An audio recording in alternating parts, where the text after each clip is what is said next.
নমস্কার বন্ধুরা, the hidden doctor YouTube চ্যানেলে আপনাদেরকে স্বাগতম জানাই। এই চ্যানেলটি একমাত্র আপনাদের জন্যই।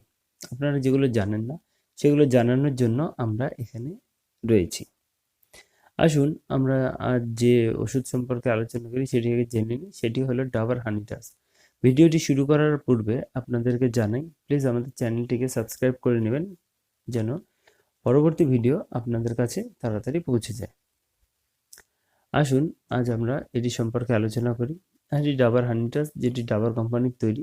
এটি পুরোপুরি আয়ুর্বেদিক ফর্মুলায় তৈরি একটি কফ সিরাপ, যেটি কিনা ঠান্ডা কাশি লাগলে পরে আমরা বা আমাদের মায়েরা অনেক দিন থেকেই দিয়ে আসছে, এবং এটি খুব কার্যকরী ওষুধ, যেটি কিনা খুব ভালো কফ, শরীরের যে কফ তৈরি হয় ঠান্ডা লেগে, সেই কফটাকে আমাদের শরীর থেকে বার করে দিতে সাহায্য করে, এবং কাশি হলে পরে গলা খুসখুস হতে হতে থাকলে সেটি থেকে আমাদের আরাম প্রদান করে।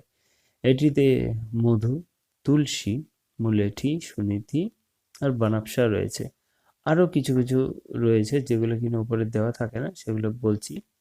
যষ্টি মধু আছে, কান্টাকারি আছে, আর সুনিধি আছে, পিপুলি আছে, শান্তি আছে, মধু তো দেওয়াই রয়েছে, প্রথমে বলাই ছিল।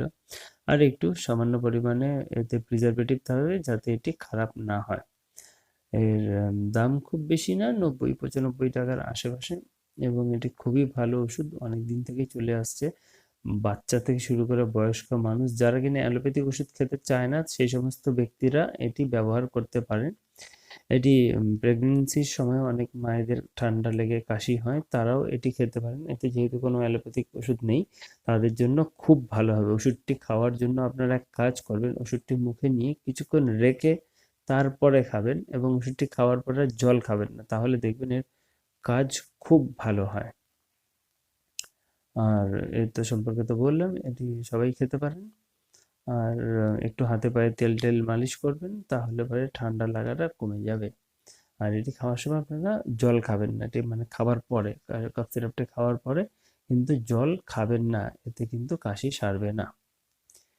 ঠিক আছে? তো আজকের মধ্যে এইটুকুই। আমাদের ভিডিওটি যদি আপনাদের ভালো লেগে থাকে, প্লিজ লাইক করবেন, শেয়ার করবেন, কমেন্ট সেকশনে আপনাদের যা যা বক্তব্য বলবেন, এবং সাবস্ক্রাইব করে নেবেন যাতে আগামী যে ভিডিওগুলো সেগুলি আপনাদের কাছে চলে যায়। নমস্কার।